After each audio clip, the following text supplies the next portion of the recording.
Hi, I'm Deborah Rodriguez from Baby Wearing in Canada. I'm here to talk to you about a little piece of terminology that you may or may not see as you're roaming around the internet researching how to use your carrier. So when I did the GoGovie cradle carry demo, I talked about apron versus non-apron. So I'm here to talk to you a little bit about what on earth do we mean by that. So when we mean apron, non-apron, we're not talking about like the full apron that is like basically a bib that starts from here and falls all the way down. We're talking about those half aprons that you see waiters use in restaurants. So when you tie an apron, you tie it like this, right? Where it hangs down, and then it's just for those quick jobs where you just kind of wipe your hands and then you go. And so it's apron because of how it falls on your body, which confused the heck out of me. So then you would just grab your dolls or your child and into the carrier it goes.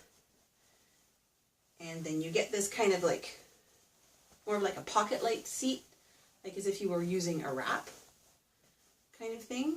Because like a wrap, it would be tucked under. I don't know if you guys can see that there, but it would be tucked under. It would come like under the baby's leg.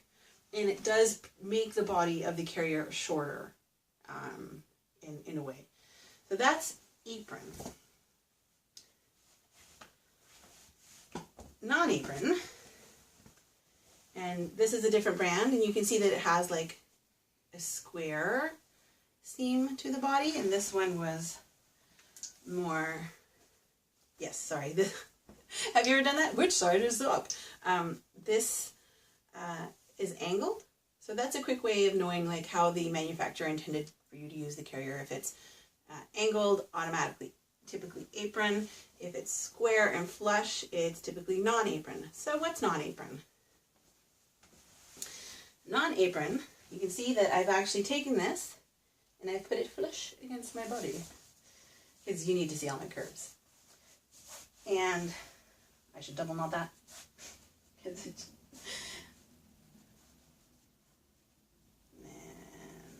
there.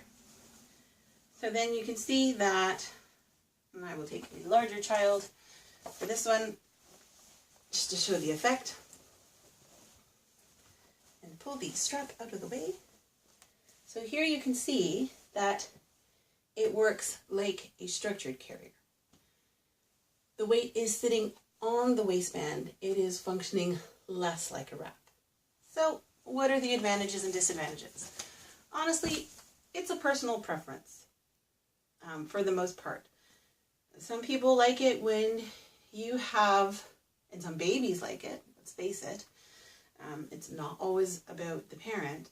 When you have that more curved function and you can bring the fabric up a bit higher and shorten that panel, it is much harder to use, although not impossible, an angled fabric base strap as an on-apron, because it'll typically just want to pull that way. But you can use a square angle strap as non-apron or as apron. It doesn't matter for these ones so much. It's just a matter of preference. It's a matter of how heavy your child is.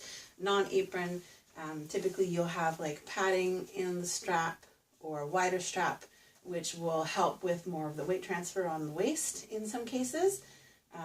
And you might say, oh, well, great, that's what I want, just to transfer all the weight off my shoulders. Everyone has different physiological needs. So what's good for you is not necessarily good for another person. These are just different styles. So anyhow, I hope that makes it a bit clearer for you guys. If you ever see that terminology kind of kicking in around, you know, wear apron, wear it not apron, baby wearing is full of like secret little bits of code, and it can sound like really confusing and really cliquish. If you have any questions on any other terminology, let me know, stick them in the comments, and maybe I will tackle them soon for you. Thanks a lot for tuning in.